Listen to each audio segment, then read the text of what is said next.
Uummanni Oromoo hortee saba Kuush keessaa isa tokko. Kuush hortee dhala namaa bebbeekamoo keessaa isa guddaa yoo ta'u, horteen Kuush kun guddina aadaa, seenaa, aartii dhalachuu amantaa gurguddoof qubee barreeffamaa bocuun addunyaa kanaaf kan gumaachedha. Uummanni Oromoo jiraataa gaanfa Afrikaa isa duraa ta'uusaa barreessaan PRMM kitaaba isaa bara 1948 barreesse keessatti akka armaan gadii kanatti dhugoomee jira. Gareen warri amma seem yookaan semeetikii ofiin jedhan dhiibbaa walitti bu'insa adda addaan Arabiyaarraa kaanii rakkina uumameerraa of baraaruuf galaana diimaa caanii yoobaa Afrikaa Aksum gaan kan naannoo sana jiraachaa tureef isaan simate hortee Kuush keessaa uummata Oromooti jedha. Uummanni Oromoo dhaloota Kiristoos dura barkuma yookaan miliiniyamii sadaffaa jalqabee naannoo baddaa amma Itiyoophiyaa, Sudaan Bahaa fi Kaabaa jedhamu kana kan jiraachaa ture yoo ta'u, boodas waraana babal'ifannaa warra Absiiniyaa jaarraa 14ffaa keessatti raawwateen baddaa Shawaa kanarraa muraasni isaa gara kibbaatti gadi godaanee hanga jaarraa 16ffaatti qophii lafa ofii deeffachuu taasisaa ture.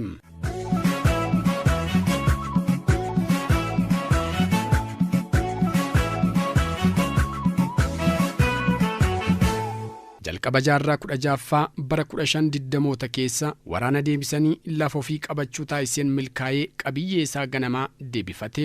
Namni biyya Poorchugaal maqaan isaa Francisco Alveras kan bara 1520 hojii abuuraaf yookaan tiraaveler Itiyoophiyaa dhufee ture, Oromoonni kaaba Itiyoophiyaa hanga galaana diimaatti jiraachaa akka turan argaa dhageettii isaarraa ragaa ba'ee ture. Innis akkas jedhe. Yeroo nuti kaaba Itiyoophiyaa geenye namni biyya sana bulchaa ture Doorii yookaan Baayira Nagaash nama jedhamu ture. Yeroo gabaabaa booda Dooriin du'ee aangoo gara ilma isaa kan maqaan Bulaa jedhamutti darbe. Yeroo aangoo irra ba'u umuriin Bulaa naannoo ganna 12 ture. Kanaanis jaarraa 16ffaa hanga dhuma jaarraa 19ffaatti diinota isaa hunda mo'ee daangaa isaa kabachiisee gareen muraasni mootummaan of gurmeessee kan hafe immoo sirna gadaasaan wal bubbulchaa ture. Haa ta'u malee dhuma jaarraa 19ffaan booda humni gita bittoota Absiiniyaa humnoota alaaf meeshaa waraanaa isaan irraa argateen deeggaramee humna Oromoo cabsuu danda'eera. Weerara lammaffaa kanaanis aadaa fi sirna bulchiinsa gadaa isaa akka laafuuf badu taasifame. Bu'uura jiruuf jireenya dhala namaa kan ta'e lafti isaa ni saamame.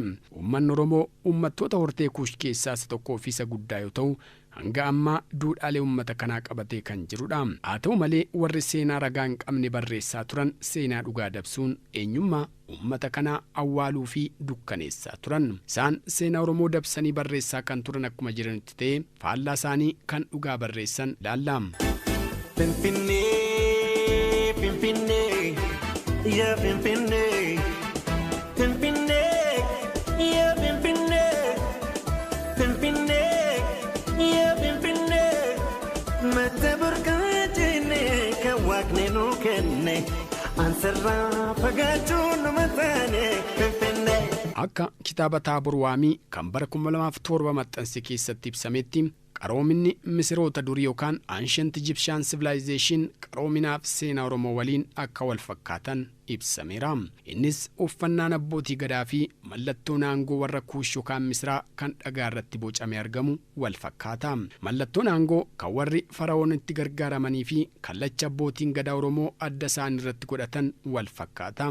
Kanaafuu qaroominni warra Misirii durii Oromoo keessatti hafuu akka noollee tilmaamoo fi kaa'an. Christopher Ihert qorannoo isaa kan bara 2002 keessatti akka ibsetti warri musliimaa daangaa Sumaaleerraa kaanii gara lixaatti babal'achuu isaaniin dura akkasumas warra Absiiniyaa jaarraa 14ffaa keessa yeroo jalqabaaf kallattii kibbaatti babal'achuu isaaniin dura warri Semeetik ofiin jedhan galaana diimaa ce'anii qubachuu duratti Oromoon guutummaa gaanfa Afrikaa kibbaaf lafa giddugala Itiyoophiyaa jedhamu kana hundarra jiraachaa ture jedhu. Kitaaba sirna gadaa Oromoo Maccaa fi Taabor Waamii kan Yoogganaa Dirsatochina የታሪክ እውነቶች jedhu kan bara 2008 barreeffame keessatti akka jirutti kana malees namtichi Waalis Buus jedhamu waa'ee Nakutoleb bara 1993 hanga 1133 hilma herbee akkanatti ibsa. Haati Nakutoleb Oromoo yoo taatu jalqaba irratti amantaa kiristaanaa hin fudhanne turte. Booda amanticha fudhattee mootii Harbee jedhamutti heerumte. Nakutoboo Leebdeesse. Laalibalaan yooduu gargaarsa Oromoon gara mootii Absiiniyaa ta'anii mo'an. Ragaan kunis namoota Oromoon baddaa Shawaa kanarra jiraachaa hin turre jedhaniif deebii kan ta'udha. Ragaan biraa Oromoon jaarraa kurnaffaa dura akka naannoo kana jiraachaa ture maqaan gosaaf maqaan lafaa ni ibsu. Fakkeenyaaf Kooheen namni jedhamu kaartaa maqaalee bakka agarsiisan kan jaarraa 15ffaa qopheesse keessatti maqaalee har'as maqaa Oromoon beekaman kan Shawaaf Walloo keessatti argaman eeree ture. Isaanis Masaraa, Teessoo, Goraa, Ganamoo, Laaloo, Gomboo, Ganda Walloo, Salgan, Baddaa Bayiifaa eeree ture. Maqaaleen biroo Oromoon baddaa Shawaarra jaarraa 13ffaan dura jiraachaa akka turan ibsan maqaa gosa Jiddaa, Yaayyaa, Galaan, Ammayyaayiruun ni danda'ama. Warri kun warraan warri kun siif karra kaallu labee dhufee manaasii dhabee warri abeebee tufaadha warri tisaanii cufaadha warri abeebee tufaadha balballi isaanii cufaadha. Maqaan Shawaa jedhamu kun hiikni isaa maali? Hiruy Waldaslaasee kitaaba isaa Waazeemaa jedhu keessatti muggaasaaf dhufaatii maqaa kanarratti akkas jedhe. Maqaan Shawaa jedhamu kun maqaa kabaja sooressoota warra mootii sooranii fi naannoo masaraa mootichaatti warra aangoo olaanaa qabaniif kan kennamudha. Muhammad Hassan gamasaan lola kiristaanaaf musliimaa jaarraa 16ffaa sana gosni warra musliimaa gargaaraa turan maqaan isaanii Shawaa jedhama jedhama. Du'a Hayimed Giraanyiin booda jarri kun hangi tokko Galaadiyoosiin kan dhuman yoo ta'u warri kaan garbummaatti gurguramuun kanneen hafan immoo akka gara kibbaatti godaanan ta'e jedhama. Haa ta'utii maqaan Shawaa jedhu gandoota sheekota Shawaa fi ifaatti dabalatee ardaalee kaaba Shawaa Oromoonni irra qubatee ture mara kan haammatee fi booda garuu naannoo Tuulamaaf Maccaa walakkaan Garsii ga'utti kan haammatedha.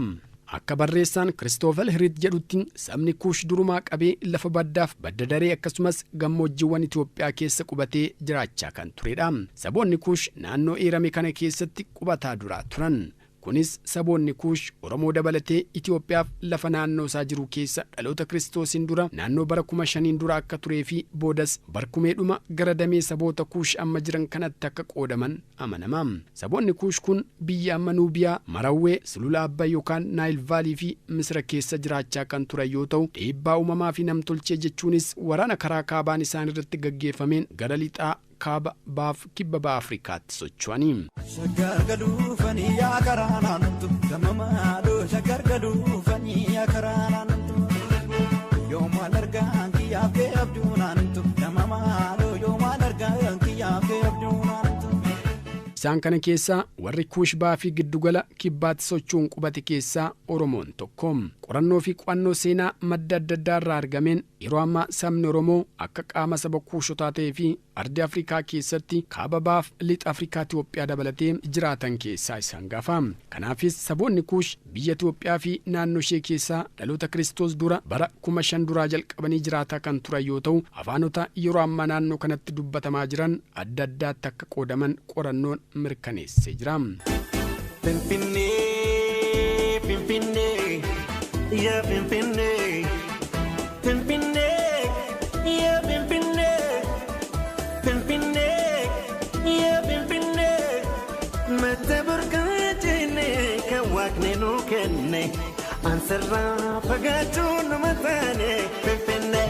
Sabni Oromoos yeroo booda akka afaanii fi aadaa isaas qabatee naannoo amma jiraatu babal'atee kan hubatamu yoo ta'u walfakkiin jechoota afaanota Oromoo Beejjaa, Agaw, Kunaamaa, Affaar, Sumaalee, Sidaamaa, Koonsoo, Adiyyaaf kanneen kana fakkaatan yoo qoratamu walitti dhufeenya afaanota kanaa kan agarsiisuu fi yoo baay'ate waggoota 500 akka adda facaandhaa guyyaa yookaan kalandara isaanii irratti hundaa'uun tilmaamuun danda'ameera.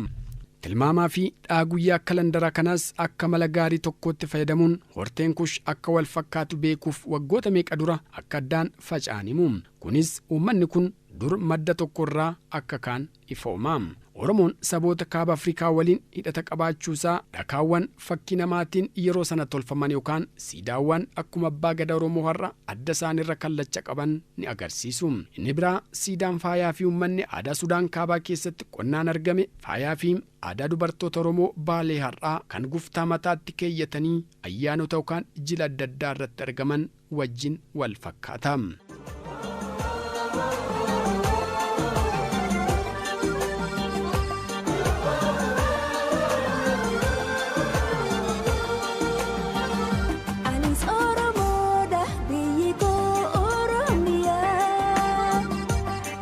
المنكوش ديقني ديقكيا أنا اسمي نوبي وفي الجنوب كان الميلاد عنواني بيتي والبيت عزي وامجاد meeshaan Oromoo yeroo ammaa mana keessatti fayyadamaa jiru meeshaa manaa yeroo durii Mereewee keessatti itti fayyadamaa turan waliin wal fakkaata. Meeshaan kunniinis kanneen kaaba Sudaan keessatti qonnaan argaman yoo ta'u suphee irraa kan tolfaman ta'ee bocaaf faaya kan ofirraa qabudha. Isaanis xuggee yookaan xuwwee yeroo ammaati. Meeshaaleen Sudaan kaabaa keessatti qonnaan yookaan arkeoloojiin argaman meeshaalee yeroo ammaa baadiyyaa Oromiyaa keessatti mi'eessituu keessa kaayyatan bishaan yookaan farsootti naqatan ittootti tolfatan waliinis wal fakkaata. Kana malees ragaalee hambaa aadaa afaan argama arkeoloojii fi siidaawwan mul'atan afoola ummatichaaf raawwii sirna amantaa kuushi dabalatee yeroo dheeraa dura uummanni kun tokkummaan isaanii kan keessatti mul'achuu danda'udha. Gama biraatiin babal'inni amantiiwwan Yihuudootaa Kiristaanaaf Islaamaa irraa kan ka'e uummattoonni naannoo galaana Meditiraanii jiraatan Arabiyaa kibbaaf akkasumas Faaris irraa buqqa'uun gara biyya kanaatti godaanan jaarraa adda addaa keessa walitti makamuun naannoo kanatti jijjiiramni guddaan akka mul'achuu danda'e ni dubbata.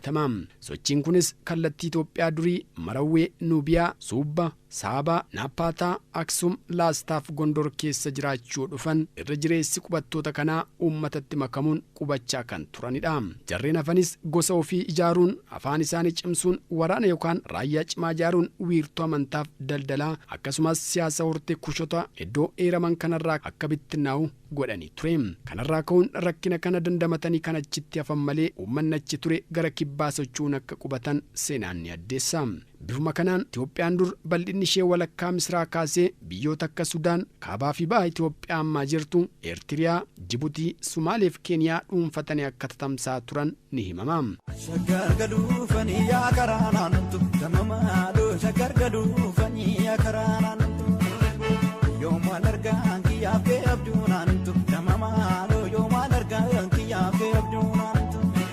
Walitti bu'insaa fi wiirtuuwwan daldalaa yeroo adda addaatti uumamanii qofaatti ba'uun biyyoonni hedduun mul'achuu qaban. Sabni Oromoos rakkinaaf sochii kana keessatti qooda kan qabu ta'ee walakkaan jireenya isaa qonnaaf horsiisee bulaa irratti kan xiyyeeffate waan tureef daandii daldalaa irratti falmii godhamaa ture dhiisuun gara lafa tasgabbii qabuuf nagaan jiraachuutti fuulleffachuun wiirtuu siyaasa isaa biyya giddugala kibbaatti sochoose. Barreessitoonni maatii afaan kuushii irratti hojjetan kan akka Poolistikee bara 1889 akka ibsanitti Oromoo kaaba baha Afrikaa keessaa bara mootummaa Aksum dursee jiraachaa akka ture kan mul'isudha. Kana malees naannichatti Oromoon saba beekamaa fi hundee saboota hedduu akka ta'e eeruun dhaloota Kiristoos dura bara 200 hanga dhaloota Kiristoos booda 800tti kan naannicha keessa turan akka ta'e ni addeessa. Namni kun madda isaa eeruu baatullee Oromoonni raayyaa Fazaboo biyya isaanii kan durii naannoo Arabiyaa kibbaa galfoo Fadan irraa ka'uun naannoo amma jiran Tigraay kan qubatan. Ka'umsa amantaa Islaamaa dura akka ta'ee fi warri Seem garuu isaan booda akka dhufan kan ibsu yoo ta'u warri Kuush garuu akka isaan dursan himu. Humnoonni alaa dhufan tokko tokkos yeroo booda amantaa fi aadaa jiraa mormanii qofaatti of ijaaruu akka sochuu qaban seenaa keessatti ni beekama. Bifuma kanaan walitti dhufeenyaaf wal fakkii uummata Oromoo fi saboota damee Kuush irraa maddan ragaa qorannoo saayinsii xiinqooqaa fi aadaa yookaan linguistic and archaeological evidence irratti hundaa'anii qorachuun dhugaan kun akka ifa ta'u godhameera. Barreessitoonni hedduun seenaa saba Oromoo fi madda isaa ilaalchisanii seenaa dhugaarra maqee baay'ee barreessaniiru. Hanga yeroo dhiyoottis falmii xumuran arganne ta'uun isaa ni beekama. Kunis kan ta'uu danda'e uummanni Oromoo seenaa barreeffamaan bara dheeraaf dhalootaaf lafa kaawwate dhabuusaa yoo ta'u sabni Oromoo qaama saboota Kuush akka ta'e qorannoo gadi fageenyaa qabu gaggeeffamuu dhabuun hir'ina guddaa seenaa keessatti mul'atudha. Pimpinee, pimpinee, yeah pimpinee, pimpinee, yeah pimpinee, pimpinee, yeah pimpinee, mata burkaatine kan waaqni nu kenne ansarraa fagaachuun nama taane pimpinee. Inni lammaffaa immoo uummaticha amantaalee gurguddoo lamaan biyya ollaarraa dhufaniin waan dhuunfatameef namoonni uummata kana keessaa ba'anii baratan tokko tokko oromummaa isaanii gatuun garaadaaf duudhaa amantaalee kaanitti waan makamaniif of ibsuu irratti rakkoon kan uumame ta'uu isaati.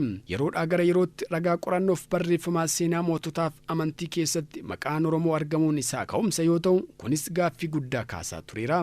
Barreessitoonni duraa gita bittoota deeggaran seenaa dhugaa dhiisuun dhoksuun Oromoo akka uummata godaantu ta'etti ibsuuf yaalaniiru. Hojii kamiyyuu caalaa hayyoonni biiroo aadaa fi turizimii Oromiyaa bara 2006 kitaaba seenaa Oromoo hanga jaarraa 16ffaa jedhu qopheessanii fi hojiin Alamayyoo Hayilee bara 2007 sirna gadaa siyaasa Oromoo Tuulamaa falmii armaan dura tureef deebii quubsaa kennuu keessatti daangaa seenaa Oromoo irratti jiru jijjiiruuf bu'aa hojiiwwan gurguddoo jijjiirama akka qabaatu taasisanidha. Hayyoonni qorannoo yeroo dheeraa godhaniin sabni Oromoo jiraataa duraaf saba bal'aa ta'uusaa mirkaneessaniiru. Yaada kanas hojii Di'abbaadiyee irratti hundaa'uun kan barreesse Maarshaal Disaalvaak bal'ina afaan Oromoo laalchisee yoo ibsu beekumsi yookaan falaasama Giriik jedhamee dubbatamu martinuu maddisaa Afrikaa beekumsa saba gurraachaa akka ta'e kan nama hubachiisudha. Kana malees ragaan dabalataa yaada kana cimsu bifa kanaan qindaa'eera. Kunis Afrikaa ba'aa Oromoo dabalatee lafa argama sanyii namaa akka ture kan ifa taasisudha. Kanarraa kan ka'e saboonni Afrikaa keessattuu kaabaaf ba'a Afrikaa iddoo hundeen dhala namaatti argame qofa osoo hin ta'in maddaaf jalqaba amantiiwwan beekamoo fi qaroomina ilma namaa maraaf bakka bu'uura akka ta'etu eerama. Kunis saba Kuush Oromoo dabalatee kan hammate ta'uu isaa mul'isa. Kanaaf Oromoon jiraataa duraa ta'uu isaa mul'isa malee uummata godaantuuf weerartuu akka hin taane kan ibsudha.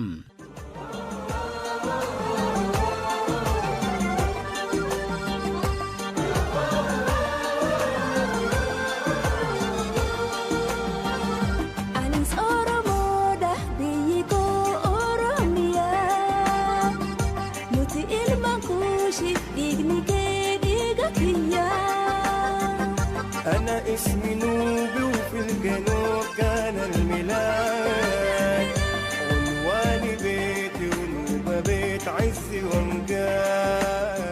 Kabajamtoota dhaggeeffattoota keenya seenaa Oromoo fi hundeeffama magaalaa Finfinnee jedhu kutaan tokkoffaa kanumaan gammaatti dhaggeeffattan kana kutaan lammaffaa torban itti fufa.